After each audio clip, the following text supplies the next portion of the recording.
A Hat in Time started off as a Kickstarter that wanted to bring back the magic of 3D platformers in an era where the genre was all about dead.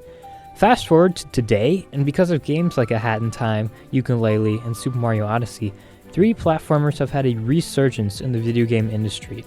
Despite being heavily inspired by games like Super Mario Sunshine and Banjo Kazooie, A Hat in Time manages to create its own identity while taking aspects from older games and adding new additions that add to the overall experience. A Hat in Time starts off with a simple narrative. The main character, named Hat Kid, misplaces her timepieces that provide power for her spaceship after the front window is broken by a member of the Mafia.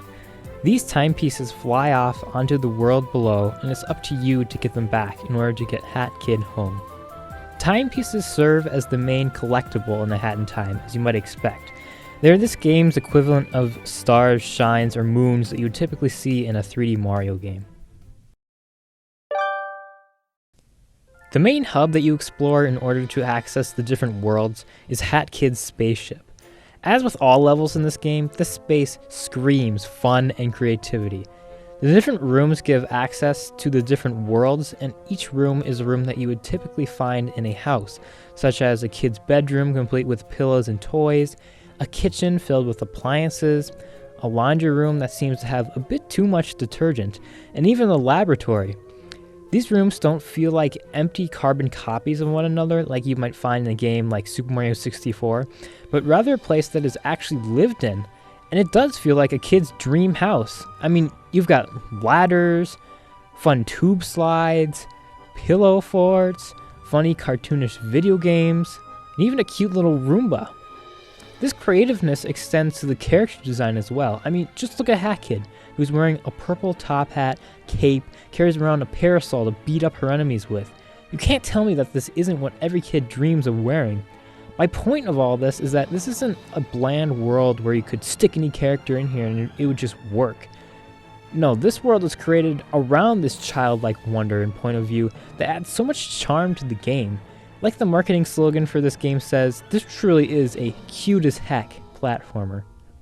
Including DLC, A Hat in Time has 7 different worlds to explore, which initially might not seem like a lot, but each world has around 6 or 7 acts in them. One act allows you to obtain 1 timepiece. So this isn't like Super Mario Odyssey where you can stomp on the ground or hit a bird to get 5 moons of 5 minutes. No, these acts are all well thought out, scripted levels. So that creativeness I was talking about earlier absolutely applies to these acts as well. Without spoiling too much, I'm just going to list off what a few of these acts consist of. Taking down the boss of the Mafia, fighting against a possessed outhouse, being forced into contractual obligations in order to get your stolen soul back, escaping from an about-to-be detonated train, saving seals after their cruise ship hit an iceberg, or running through a subway system from an underground gang leader, and there's so much more here. There are so many fun ideas in here. It's not like you're exploring a desert world, now an ice world, and then a grassy fields world. No, these places all seem distinct, and the acts give a lot of variety, which helps to keep the game feeling fresh. While there aren't as many supporting characters in A Hat in Time as there are in many other games, the main ones have that same charm that you'll find in the level design.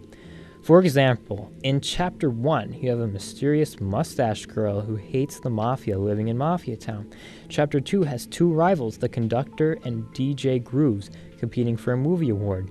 Chapter 3 has Snatcher, who steals your soul and makes you do his dirty work in order to get it back.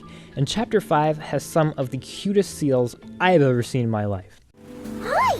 Would you like to buy a pool toy? We have all kinds of shapes and sizes, and they float! These characters all have their own motivations for doing what they do, and while they aren't super developed like a villain in a major JRPG might be, you're still able to get snippets of their backstories through optional storybook pages that you can collect in Time Rift levels. It's a nice little touch that makes you enjoy the game even more. By far my favorite character though is Snatcher, because he completely contradicts this kid-friendly nature of the game. You can tell that his voice actor too was really getting into the character. In his forest, there are literally nooses that you can hang from, that claim that they are going to suck the life from you. And I think that aspects of this chapter, like this, are ultimately what may have led to a teen rating for this game. I wouldn't mind being strapped around a cute neck like yours. I would be honored to be the one who squeezes the life out of you. You can grab onto me whenever you'd like, as long as I get a glimpse of that neck of yours. Now, of course, you can't talk about a video game without talking about gameplay elements such as the controls and movement. Luckily, this is where Hat in Time excels, with the exception of one aspect. Hat Kid has a basic set of abilities, which are a double jump, a wall jump, a dive, a grappling hook, and the use of her umbrella to attack and reduce fall damage. When you're navigating through the levels, the movements are just so fun. I'm constantly jumping and diving all over the place. If you get close enough to the top of a platform, Hat Kid will do a quick walk up the wall to get you all the way up. You can tell the developers really put in the time to get this movement right because everything works just so well. The only other game that I can think of that is just this fun to play and move around in is Super Mario Odyssey, which I think does a similarly good job in making the movement feel fluid. My only real issue with the basic controls is the camera. It's not bad. I like how you can move it around 360 degrees unlike Super Mario 3D World. But when you get really close to a wall or something, the camera gets a bit weird and won't let you see the character or where you're jumping to. There are certainly worse cameras out there. I just thought that I should point out that it's a bit buggy at times. In addition to the basic abilities, there are also different hats that let you do different things such as dash, ground pound, throw bombs, make platforms visible, or even slow down time. These hats all come in use during different situations, and the game lets you switch between them easily. You can unlock these hats by collecting yarn, which you find in the various worlds that you visit. Once you collect enough yarn, you're able to stitch a new hat. There aren't too many hats, which I think is actually a good thing, because I feel like any more would make some feel unnecessary. But if the Hat in Time ever gets a sequel, I feel it would be fun to see some different hats and abilities, but I feel like the ones that are included here all serve a purpose. There are also badges that are pinned onto the hats that you're wearing. These give you mostly nice little perks such as eliminating fall damage, making hat cooldown shorter, or fun ones like adding a laser beam to your umbrella. The grappling hook is also a badge, but since it's used so often in the game, I never actually unequipped it. I feel like this is sort of a waste of a badge slot, and in my opinion, should have just been a standard ability. Pascal Stiefel did a phenomenal job creating music for this game. The music really fits well, and there's a surprising amount of variety for such a small indie game. Now, of course, you aren't going to get Revo levels of instrumentation here, but there are lots of memorable bops such as Deadbird Studio, Train Rush, or Your Contract Has Expired. The legendary Grant Kirkhope even helped to create the main spaceship theme. If you truly value the music in video games like I do, you won't be disappointed here. Death Wish is an extra mode added in with the previously free Seal the Deal DLC, which adds challenges based on previous acts. This includes tougher boss fights, timed speedrun levels, and even extra time rifts. This mode is a welcome addition for anyone who may have thought that the base game was a bit too easy. I've collected all timepieces and have over 100% in the game, and there are still some of these death wishes that I can't beat. Luckily, if you need to make them a little easier, you can activate the very memeable Peace and Tranquility, which is basically just an easy mode that does different things depending upon what level you activate it for.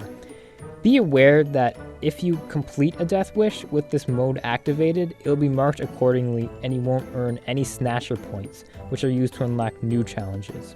Even still, some of these are a real challenge even in the assisted mode.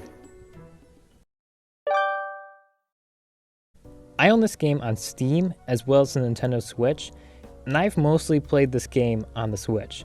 While yes, the Switch version of the game does not run as well as other versions, the core experience here isn't lost. I know a lot of people make fun of the Switch version of the game, but it's really not that bad of a port.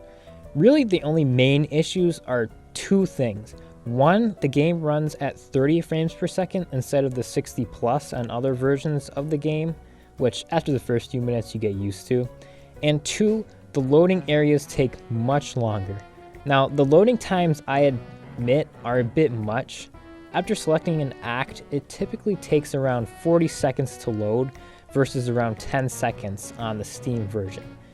It's rather unfortunate, but once you're able to start playing the game, you'll still enjoy it just as much as any other version. So if you only own a Nintendo Switch or preferred Switch versions because of the flexibility of handheld mode, don't hold out because of what others may have claimed. It's still a fun time. I feel like A Hat in Time is often overshadowed by games such as Yooka-Laylee. Even if A Hat in Time doesn't get as much recognition and attention as it definitely deserves, I would argue that it in almost every way surpasses games such as Yooka-Laylee that depend too much upon the past and resist looking into the future. A Hat in Time is a perfect mixture of classic 3D platformers while adding modern enhancements and charm that makes the game stand out, even against large publishers such as Nintendo. If you haven't played this game already and enjoy similar games, I hope that this video has helped to convince you that A Hat in Time is definitely worth looking into.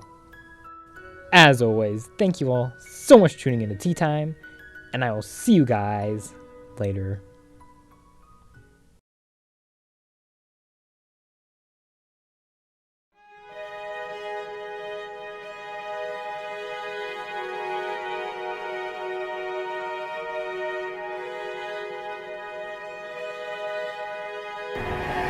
I have to get out of here. He's followed me. He's kept saying it over and over again, and now I can't help but feel that he's right. I fear I don't have much time left.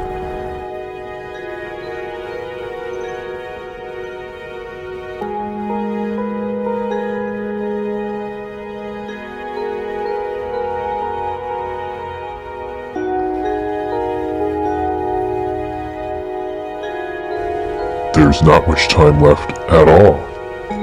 In 1 month, this all ends. Your time will be up. See you soon, my friend.